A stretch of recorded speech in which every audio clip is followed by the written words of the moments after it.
अंधकार का वारिस रामू काका सालों से एक जमींदार के यहाँ काम कर रहे थे। उनकी जिम्मेदारी गांव के किनारे बने एक पुराने हवेली की देखभाल करना थी, लेकिन वह हवेली सालों से वीरान पड़ी थी। गांव वालों का मानना था कि वहाँ कोई और भी रहता था, लेकिन रामू काका इन अंधविश्वासों पर विश्वास नहीं करते थे। वह पुराने ख्यालों के मगर मजबूत और निडर इंसान थे। वह हमेशा कहते, भूत भूत कुछ नहीं होते, सब बकवास है। उन्हें क्या पता था कि आज की रात उनकी यह धारणा पूरी तरह बदलने वाली थी। उस रात जब वह हवेली में सफाई कर रहे थे, तभी एक पुरानी झूला कुर्सी खुद ब खुद हिलने लगी। रामू काका ने पलटकर देखा, मगर वहाँ कोई नहीं था। हवा होगी, उन्होंने बुदबुदाया और अपना काम करने लगे। जैसे ही घड़ी ने 12 बजाए, हवेली की खिड़कियां जोर जोर से हिलने लगी। दरवाजे अपने आप खुलने और बंद होने लगे। अचानक माहौल में एक अजीब सी ठंडक फैल गई। रामू काका ने कांपते हाथों से अपनी लालटेन उठाई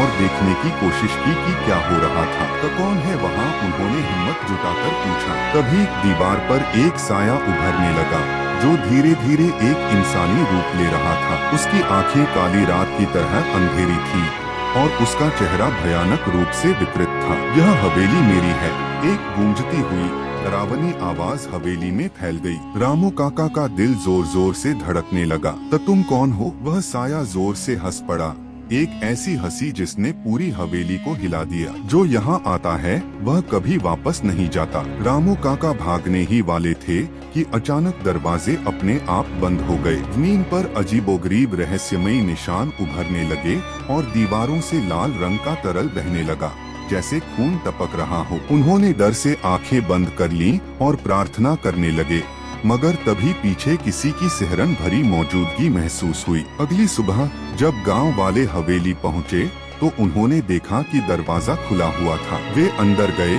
लेकिन रामू काका का कोई नामो निशान नहीं था।